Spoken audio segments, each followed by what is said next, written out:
have a quorum. Okay. Your July non-property tax revenue was less than expected. Local option sales tax were about $75,000 less than the same period last year, but about $15,000 more than they were in June of this year. State sales tax were about $19,000 higher than last year in the same period. It's important to remember that the state sales tax, state shared revenue as a whole is tied to population. And so those numbers are distributed to cities based on their total population, and we expected there to be an increase in state shared revenue this year. For FY25 non-property tax revenue, it averaged about 3.2% less, for FY26 first period, non-property tax revenue averaged about 3.2% less than the same period in the previous year.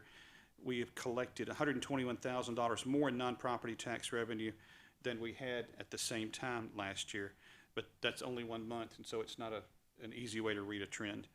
The 12-month rolling average for non-property tax revenue has fallen to the same point the average was in May of 2024.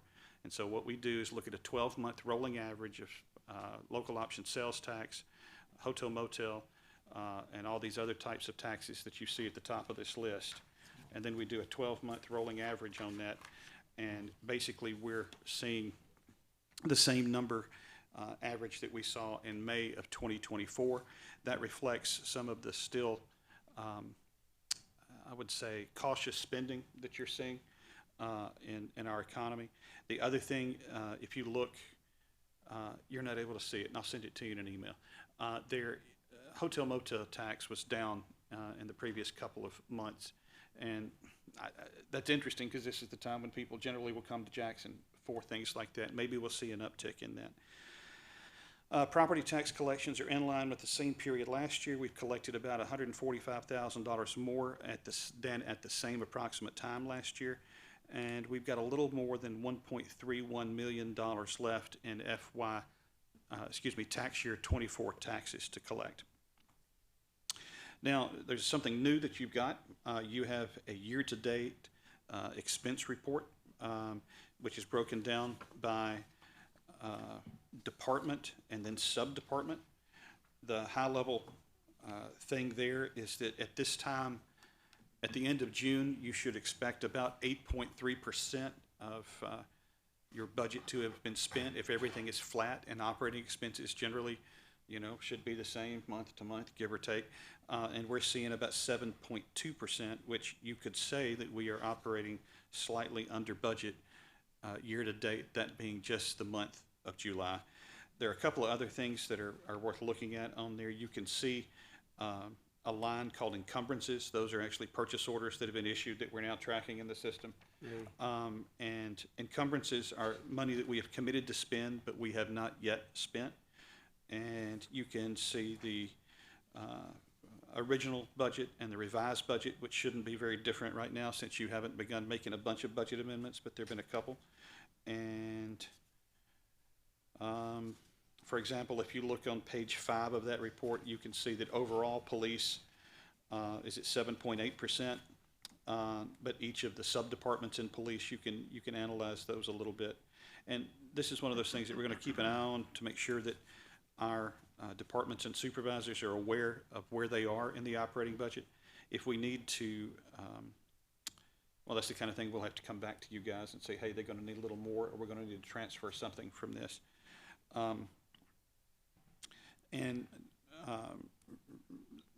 There is a more detailed version of this report, Frank, and I think Councilman Donnell sent this out to the council, the more detailed version as well. It's just got all of the individual budget lines, but it's a little harder, can be a little harder to navigate, and I thought for this group this would be a good start. And that's what I've got on revenue and expense. I'd love to try to answer any questions that you might have. Maybe you have any questions? I do not know. That's been funny.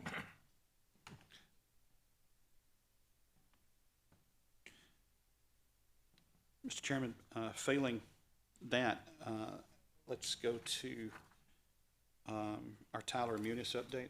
Please. We have completed our property tax collection conversion in Tyler Munis. And so we're now accepting property tax payments in Tyler.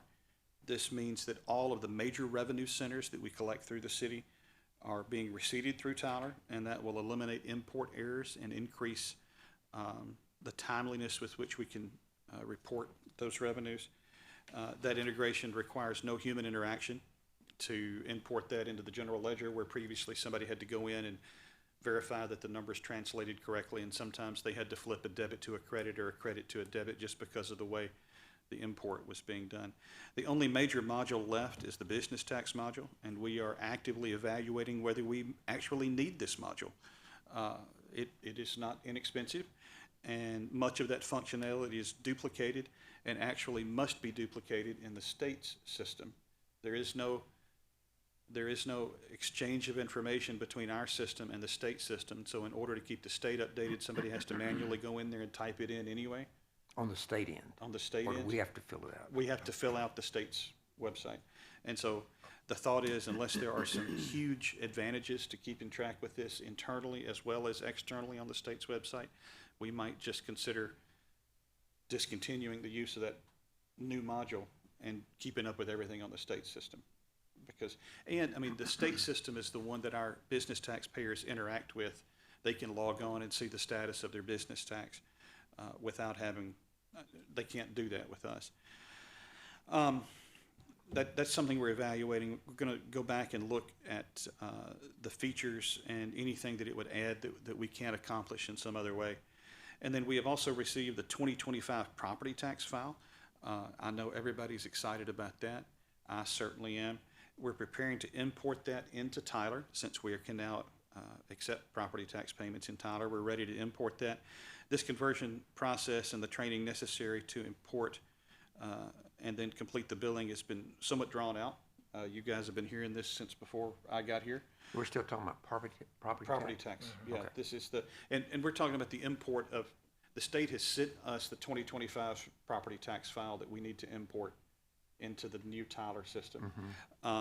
It's been drawn out, but we're at a point now that we can do that. And I cannot give enough credit to Trish Lloyd, Norma Shipp, and Jessica Ernie, who've invested a tremendous amount of time and emotion bringing the property tax billing function to the point that it is, because, I mean, we're ready to go. And I'm excited about that. We've also completed the draft and proofing process for the actual notice that we will mail to our taxpayers. And we're probably going to submit those for print and mail in the coming week or so. We want to get the tax file loaded, and there's a couple of things that we've got to finish before we load the tax file, but as soon as we get the tax file loaded, we're going to release those to print. Sending them out early, the tax year starts in October, but if we got it out the first or second week in September, that would give people a little more time to figure out, when they would like to pay their property tax. Along with that, the property tax relief applications, we've got those in hand. We've printed those, as well as the property tax freeze information. Property tax relief, as you may know, is a function of the state. A very small portion of the sales tax, that state shared revenue that goes in, a very small portion of that sales tax pays for property tax relief for elderly, disabled, and service disabled veterans. I would encourage anybody and everybody to consider property tax relief, especially for service disabled veterans and some of these other folks. It doesn't cost the city of Jackson anything to issue that relief because it's paid for with that sales tax increment. And it can help. It can help our elderly and disabled residents offset the cost of that property tax a little bit. And they are eligible both for city and county property tax relief. If they pay for one, they are eligible for the other one as well. And so spread the word on that. We're going to try to spread the word on our socials to make sure as many people sign up for that as are eligible. Cool. So that's what I've got on Tyler Munis, and I'd love to tell you more about that. Okay. If you've got questions. I want to ask another question to the mayor. When we sell property that's abandoned, or we've taken that property, do we take? I know we mow the grass, we do all those kind of repairs or whatever needs to be done. do we reclaim any of that in the sale? It depends. If it's a jointly owned property, then 9 times out of 10 we don't, because it's a function of the county. So they don't, we collect the property taxes, but that's it. Okay. If it's if we own it ourselves, then we can collect those liens we place on the property. But if it's jointly owned, then majority of the time we don't get to recoup those costs. Got a text from Johnny, said, on my way. He said it's over. I don't know what that meant. Okay. Something's over, but we don't have Julie. Do you want to talk about item C? Is that the ordinance? Yes. Okay, so if you look at the 2 pages that we have right here, the one that starts C-34, and then also a section of the municipal code. If you'll read section 61, it says, all taxes levied by said municipality are due on October 1st and payable no later than December 31st of each year for which the taxes are assessed or levied, and shall bear penalty and interest at a rate set forth by ordinance on January 1st and thereafter. Okay, so that tells us that the penalty and interest structure is contained in an ordinance, Yes, right? right. Now, let's flip to the second page. And if you look at section 5-303, when delinquent, penalty and interest. Property taxes shall become delinquent and shall be subject to such penalties and interest as prescribed by the city charter. Now, if you'll turn back to the first page and read section 61. And I think we're grateful for the former Mayor Conger for, Right, and so. for records there that we went So- back to. So as we began to prepare to do the property tax import for Tyler Munis, we had to input the penalty and interest structure. And we went, and I'm sort of a cross your T's and dot your I's kind of guy. I wanted to be sure we could find that. And so I could not locate that, and I flipped back and forth, and I sent that to the mayor's chief of staff, Ron. And Ron said, well, this is interesting. And so we went, I mean, there's obviously a structure, okay? And so we went looking, and I'm like, I understand that this is ordinance 1981-10, section 23.3 and 23.4 of the pre-89 code. I have no idea where to find a copy of that. I called Nashville. Nobody had a copy there. So you were out. We broke into your bookcase, and there is a copy of the code that his grandfather had, which gave us the actual ordinance number. And so we found the ordinance as adopted in 1981. Which was the commission form of government, pre-council form of government. So Right. And so what appears happens is when they recodified in 89, right? When they recodified in 89, it looks like that they used the model MTAS code and did not actually insert the language to do this. Now, this is the language and this is the structure that we've used, as best I can tell, forever. If you look at this page from 87, it has that structure. And if you look at our most recent property tax bill, it has that structure. And so, as Mr. Schultz has pointed out, in state government, they call this a cleanup bill. And that's what we are trying to present to council. Sounds good. Okay, thank you. If we had a budget committee meeting today, we would approve that. Well, we are, we're trying to educate all the stakeholders in this so that they understand what it is. This is not a property tax increase. This is no change than the practice that we have had. It is and has been essentially the policy. And we're just trying to recodify that so the charter agrees with the code and the code agrees with the charter. And are you asking about refunds?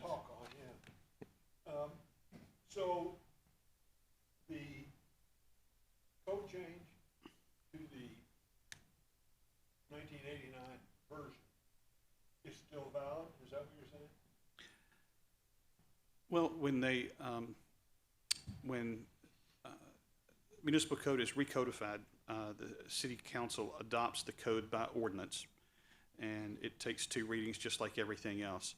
All of the 89 code and all the subsequent amendments, I'm assuming are, I'm not a legal person, but I would guess that they are all valid and enforceable.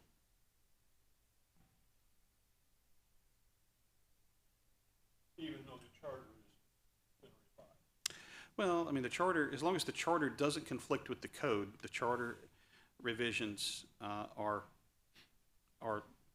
have more authority than a municipal code revision.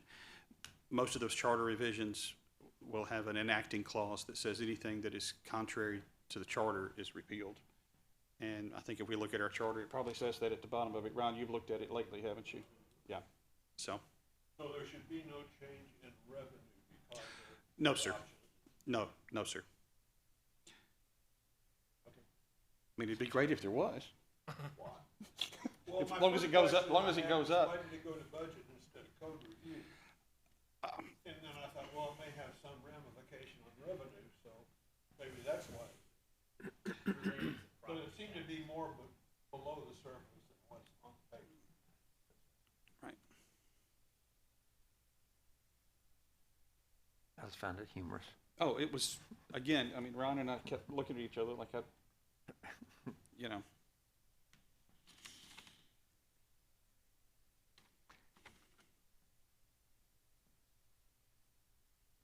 Mayor, do I get to recommend or? If you want to, you can. Ron and I've been texting back and forth. Can I say something about that? Sure. I think you're applying for a role on this. Yes, I have. Okay, good. Wonderful. Looking forward to the council approving Paul Taylor back on this committee next month. We could have a special meeting just for Paul, like in a week or so, if you want to. Might be better attended, I don't know. May need one. Maybe that's right. Yes, we may. Well,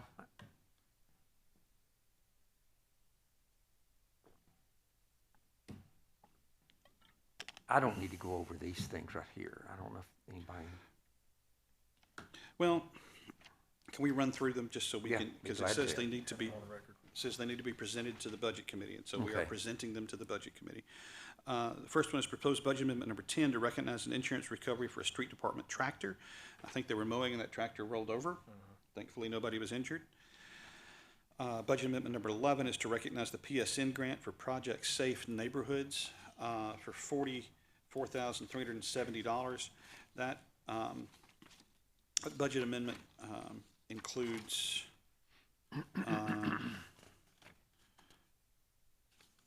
it's going to be some, looks like billboards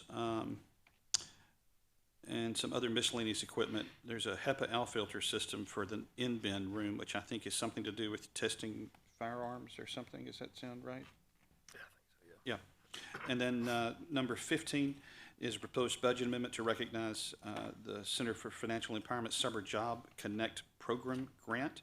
And some of that's going to be used for some technology to allow them to complete those registrations, and there's a couple of other things.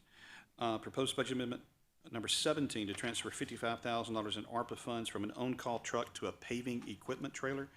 That is, I think the paving equipment trailer is the last piece that they need to be able to go out and start paving with using our own equipment. Budget amendment number 18 is to recognize insurance recovery for City Hall and the NED. From that recent rain that we got, there was some drywall damage and some ceiling tile damage in both of those locations, I think. Proposed budget amendment number 19 transfers $25,500 from planning contractual service to the Commerce Street project. The Commerce Street project, at least this year, it sounds like they will complete the engineering for that project.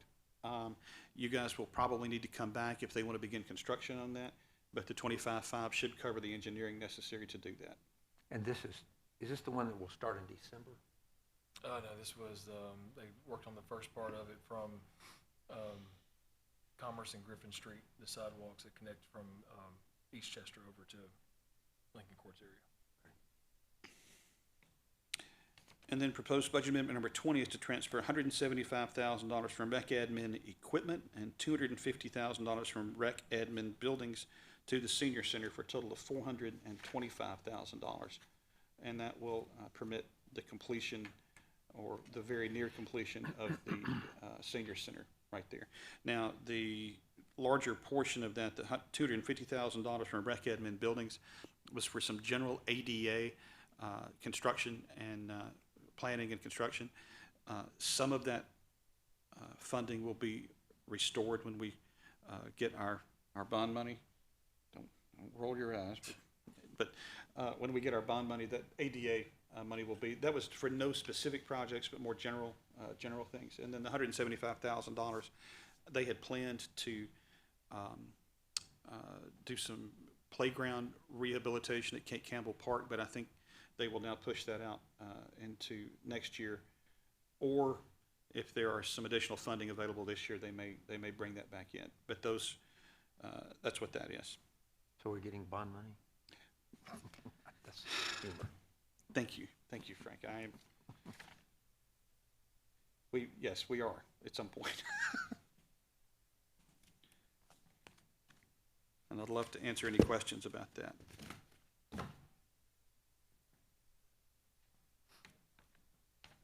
And also Tyler is here to talk about his CFE grant. Okay. I You mean, want to do that? you don't have to, but yeah. Like 2 minutes? Yeah. Please. I said across or next to? Wherever you want. Wherever you Wherever you want with the microphone. Okay, so last year I applied for a grant through the Cities for Financial Empowerment, which is the organization we've done most of our financial empowerment work through in the past. The agency has given us multiple grants over the last 3 or 4 years. That grant specifically has to be used for summer youth workers, and so local municipalities hire youth workers for the summer. And for us specifically, that's for Westwood and TR White. We have summer camps we put on during the summer. And so the grant does a couple things. There's more of a programmatic side of that we incorporated financial workshops for the youth throughout the summer. So they had opportunities to learn about checking and general banking habits, saving, credit. We had a reality fair at the end of the summer. And then the other part of that is what Nathan alluded to, which is Parks and Rec purchased a software program. I guess it was in the summer. Mhm. Nathan, correct me if I'm wrong. Yes, sir. It's a registration software, allows them to communicate with youth workers and families through a variety of means, email, text. And so I don't think we're going to retroactively do that, but I think for the subscription for next year, a large portion of that grant will be used to pay for that. And there's some other things. There'll be some swag items and some other ways to interact with the youth next year when we do this again. So that's what those grant funds will be used for. Cool. Cool. It's pretty cool. Yeah. Yeah, we had a great turnout. Youth got a lot from the program and had some sign up for bank accounts, and it was great. So How many? 54 youth this summer. About 12% of those signed up for a new account, which is great. To work for the city, through they have to already have some type of account. It can be Venmo, Cash App, it can be the parents' account, or it can be their own bank account. But we're really pushing for, hey, interact with a banking account yourself. And so that was the success from this summer, I think. Cool. Questions? Yeah, absolutely. Well, with nothing else to come before this committee of one today, Right. Are we going to adjourn? I guess we're going to adjourn a meeting that we didn't have. Right. It's great. Yeah. Okay. Thank you, Thank you, sir. and thank y'all for being here.